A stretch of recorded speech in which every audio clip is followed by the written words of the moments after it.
저는 이 고난 주간만 되면 습관적으로 듣는 음악이 하나 있습니다. 바로 순환곡, 우리 파시온이라고 하는 것을 듣는데요. 오늘 우리가 묵상하고 또 말씀 읽었던 이 말씀과 연관된 곡이 바로 바흐의 마태 순환곡입니다. 1826년 3월에 20세의 멘델스존이 요한 세바스찬 바하의 이 마태 순환곡을 우연찮게 발견하고 그것을 100년 뒤에 다시 묻혔던 그 곡을 연주하게 됩니다. 내용적으로는 루터가 번역한 독일 성경을 그대로 갖다가 대사로 썼죠. 마태복음 26장과 27절의 말씀을 그대로 사용했습니다. 이 고난주간 순환절, 많은 분들이 예수님의 고난에 동참하기 위해서 때로는 음식을 먹지 않는다든가, 내지는 우리 청소년들 같은 경우에는 미디어를 금식을 이렇게 한다든가, 여러 가지로 이 고난에 동참하고 있습니다. 그것들, 자기가 가장 사랑하는 것들을 조금 줄여서 그 시간을 기도로 우리가 준비하고 있습니다. 전 이 바흐의 마태 순환곡을 이 순환절에, 이 고난주간에 여러분께 전해주고 싶습니다. 추천드리고 싶습니다. 그런데 한 가지 어려운 점은 우리 음악 가족인 우리 사랑이 가정, 우리 한 집사님이나 김 집사님이 계신 사랑이 가정 정도면 가능할 거예요.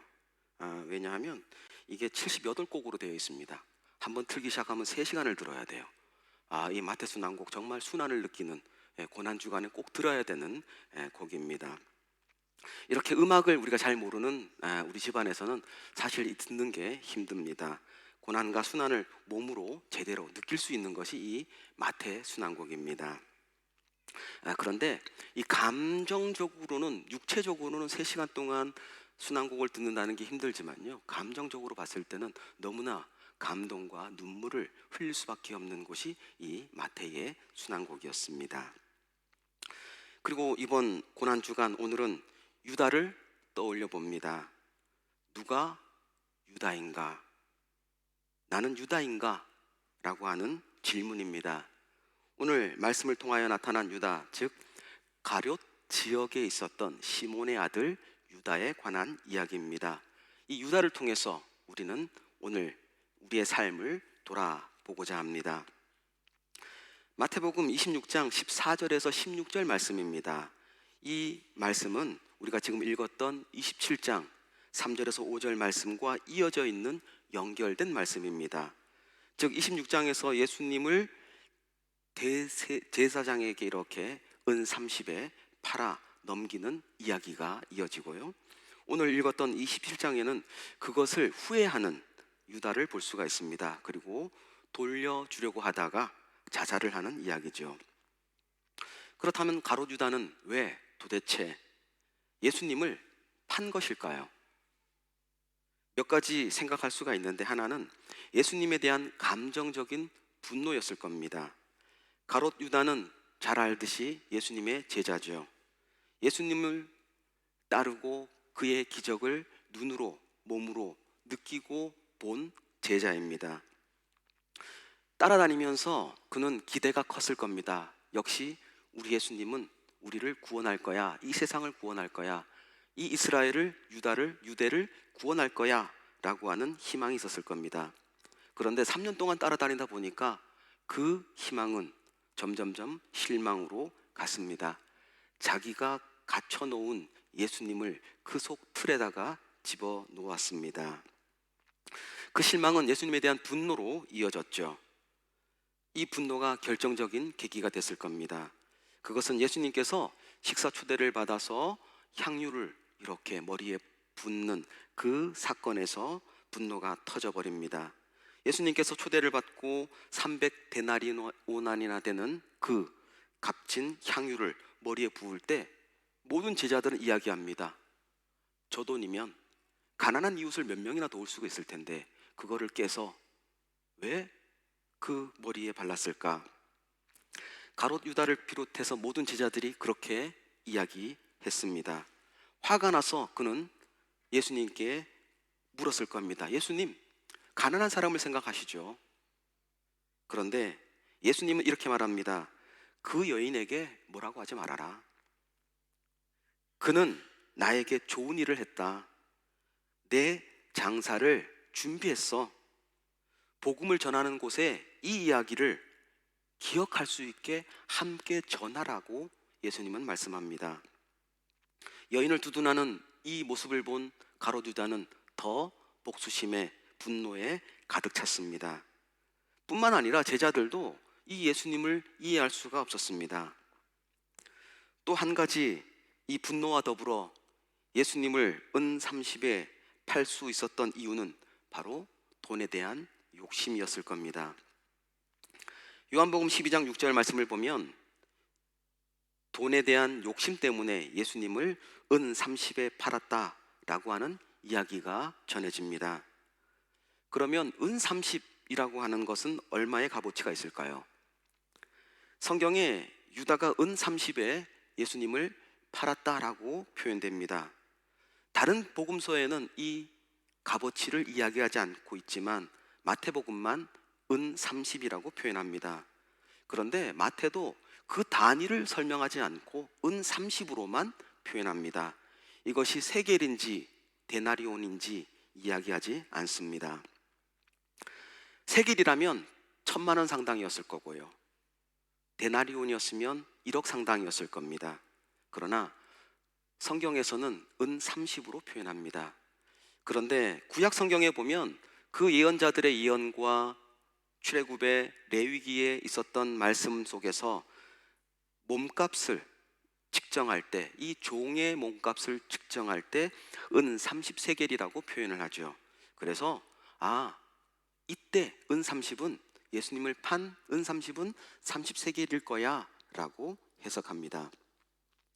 신약 시대에는 유대인들이 세상의 임금인 즉 로마에게 국세와 모든 세금을 냈습니다. 더불어서 성전세도 냈죠. 당시 제일 유용하게 움직였던 화폐가 또 두로의 세겔입니다. 두로의 세겔이 널리 사용되었습니다.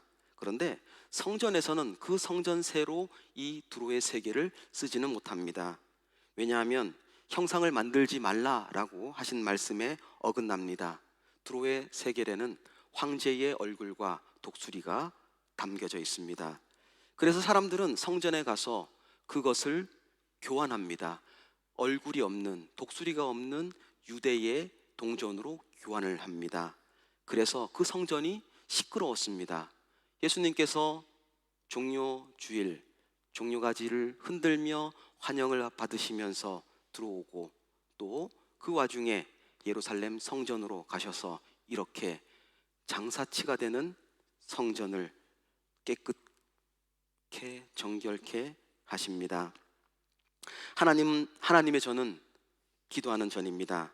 성전 안에서 매매하는 모든 사람을 내쫓고 정결케 하셨습니다. 하나님의 성전은 기도하는 집입니다. 이 고난주간 한 주일 동안 우리는 마음에 분주한 것, 교환하는 것, 장사하는 것, 우리 마음속에 요동치는 것, 모든 것을 내려놓고 전심으로 기도하는 한 주간이 되기를 원합니다. 어떻게 생각하면 단지 돈에 대한 욕심이었을 수 있습니다. 만약에 돈에 대한 욕심이었다면 은 30으로 너무 작은 액수일 수 있습니다. 300도 아니고. 여러분들, 욕심이라고 하는 것은 사실은 물질적인 많고 적음이 아닙니다. 이번 주일 여러분들 설교 말씀 들으셨잖아요. 계산하기. 지금보다 조금만 더, 조금, 그까짓 게 뭐라고 조금만 더. 우리가 뭐 큰 것 바라겠습니까? 아니잖아요. 집 한 채, 거기에 조금 더 해서 여행 갈 수 있는 거, 조금 더 해서 은퇴하고 조금 여유롭게 사는 거 라고 했던 주일날 설교 들으셨잖아요. 욕심입니다. 조금만 더, 조금만 더. 소유의 많고 적음이 아니라 그 소유에서 조금만 더 라고 하는 욕심, 마음에 달려있는 문제였습니다. 또 한 가지 이유, 사탄이, 마귀가 가룟 유다의 마음속에 예수님을 팔 생각을 넣었습니다. 요한복음 13장 2절 말씀이죠. 마귀가 벌써 시몬의 아들 가롯 유다의 마음에 예수를 팔려는 생각을 넣었더라. 이 말씀이 가장 정확할 것 같습니다. 마귀가 사람 생각 속에 들어오면 안 해도 되는 생각들을 하게 되고요, 나쁜 생각을 하게 되고요, 그 사람이 가지고 있던 의심이나 욕심을, 그리고 분노를 크게 증폭시킵니다. 처음에 그렇게 의심이 큰 것은 아니었을 겁니다. 그런데 사탄이, 마귀가 속삭이다 보니 그 욕심이 끝이 없어집니다. 처음에 그렇게 의심이 작았던 것이 더 커졌습니다. 엄청난 의심이 되고 엄청난 욕심을 가지게 되었습니다. 상상하기 어려울 정도의 분노가 그 마음에 있었습니다. 마귀는, 사탄은 능히 그러고도 남습니다. 가롯 유다의 마음에 마귀의 생각이 들어와도 문제가 되는 것은 그가 이겨내지 못했다는 겁니다. 승리하지 못했다는 겁니다. 사탄이 우리라고 가만히 둘 것 같습니까? 더 쉽고 더 정확하게 우리를 꿰뚫고 접근하고 유혹할 겁니다. 그래서 우리는 언제나 이 마귀의 시험에서 이길 힘을 달라고 성령을 구해야 됩니다. 성령께서는 우리가 사탄의 유혹에서 능히 이길 수 있는 힘을 주시고 우리를 함께 승리의 길로 인도하실 줄 믿습니다. 가롯 유다는 마귀에게 넘어갔습니다. 그 사탄의 유혹에 넘어갔습니다. 그런데 그 이후 가롯 유다의 모습을 보면 뉘우치고 후회를 합니다. 도대체 어떤 이유로 자신의 잘못을 뉘우치게 되었을까요? 그 뉘우침이 정말 진실한 뉘우침이었을까요? 아니면 뉘우치는 척하는 형식적인 것이었을까요? 다시 한번 우리가 마태복음 27장 3절에서 4절 말씀 뒷부분을 주목해 보겠습니다. 그때 예수를 판 유다가 그의 정죄됨을 보고 스스로 뉘우칩니다. 그리고 내가 무지한 피를 팔고 죄를 범하였다라고 고백합니다. 자기가 무엇을 잘못했는지 솔직히 고백하고 자백합니다. 그리고 예수님을 은 30에 팔았으니까 이제 은 30을 돌려줄 테니까 없었던 일로 하자고 이야기합니다. 내가 생각해 보니까 내가 잘못한 것 같아. 그러니까 은 30을 돌려줄 테니까 이제 예수님 그거 없었던 걸로 하자. 원래 상태로 돌리자라고 이야기합니다. 이렇게 말하는 것을 보면 가롯 유다의 뉘우침은 진실한 뉘우침인 것 같습니다. 그렇다면 가롯 유다의 뉘우침을 우리가 회개라고 볼 수 있을까요? 사람이 자신의 잘못에 대해서 후회와 양심의 가책이 있습니다. 그러나 회개와는 다릅니다. 물론 후회나 양심의 가책을 느꼈던 아니던 하나님께 돌아가는 회개와는 질적인 차이가 있습니다. 두 가지 모두 후회나 회개는 뉘우침의 과정을 똑같이 갖습니다. 뉘우침이 있어야 후회도 할 수 있고 뉘우침이 있어야 회개도 할 수가 있습니다. 그러나 중요한 것은 하나님 앞에서 내가 잘못했다라고 고백하는 것인지 아니면 내 자신에게 내 스스로가 이야기하는 것인지, 하나님 앞에서 우리가 죄를 고백하고 우리가 뉘우치는 것은 회개입니다. 그것을 안 하겠다고 하는 결단입니다. 돌아서겠다고 하는 결단입니다. 그러나 그 뉘우침이 후회로 남는다면 그것은 회개와는 질적인 차이를 가지고 있습니다. 저는 가롯 유다를 생각하면 참 마음이 아픕니다. 한편으로는 아쉬움도 남습니다. 가롯 유다에게 회개할 기회가 많이 있었습니다.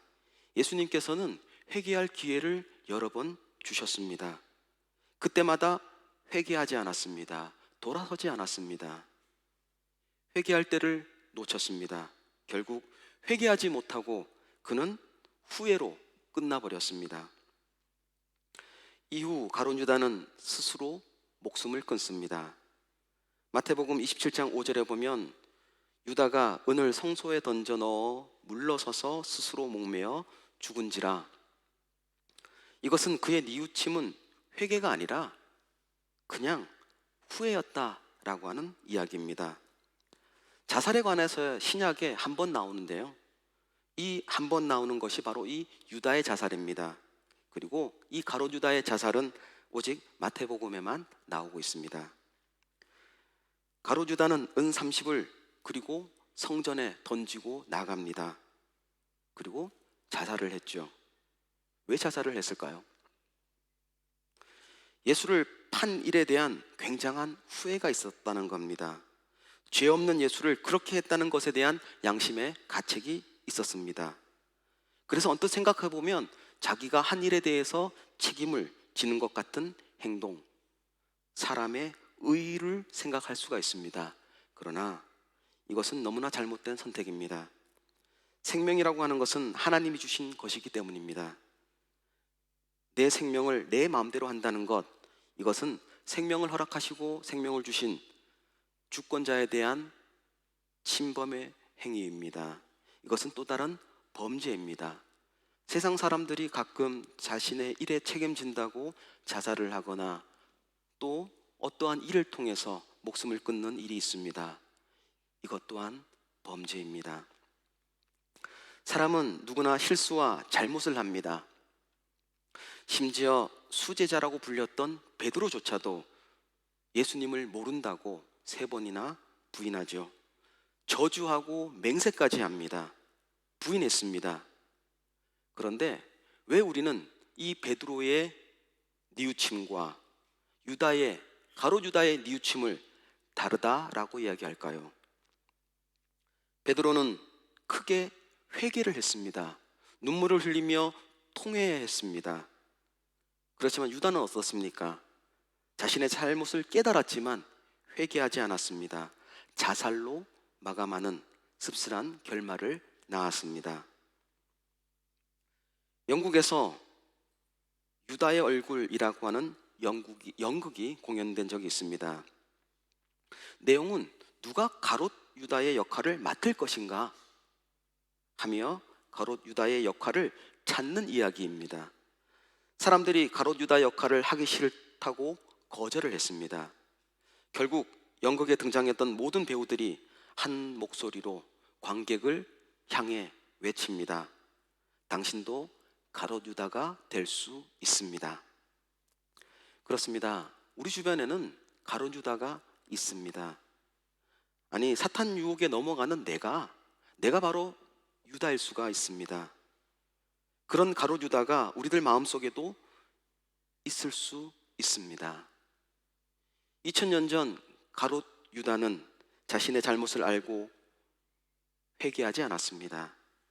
오늘을 살아가는 저와 여러분, 혹시 내가 자신이 가롯 유다라고 생각되십니까? 내 삶 속에서 예수를 팔진 않았습니까? 예수를 부정하진 않았습니까? 그러나 우리에게는 기회가 있습니다. 회개할 수가 있습니다. 돌아설 수가 있습니다. 가롯 유다가 못했던 회개, 우리는 할 수가 있습니다. 우리에게는 성령이 함께 하시고 그가 인도하십니다. 늘 성령에 따라 행동하고 성령의 도우심으로 생각하고 우리들의 신앙을 그분에게 맡겨보십시오. 우리는 새로운 삶을 살아갈 수가 있습니다. 비록 내가 가롯 유다의 삶을 그동안 살았을지라도 하나님 앞에 회개하고 성령의 이끄심으로 그 모든 것들을 뉘우치고 회개할 때 은혜의 강물이 저와 여러분에게 넘쳐 흐를 줄 믿습니다. 사랑하는 성도 여러분, 우리가 무엇인가 자기가 잘못했다는 것을 깨닫는 순간 회개합시다. 즉 하나님께로 돌아와야 됩니다. 뉘우침과 더불어서 하나님께 무릎 꿇고 돌아와야 됩니다. 하나님께서는 우리에게 큰 은혜를 베풀어 주십니다. 그 큰 하나님의 은혜가 이 고난 주간 모든 것들을 십자가 앞에 내려놓고 우리가 자복하고 우리의 모든 것들을 내려놓고 도와달라고 요청할 때 그는 우리에게 성령으로 하나님께서 역사할 줄 믿습니다. 우리 함께 찬양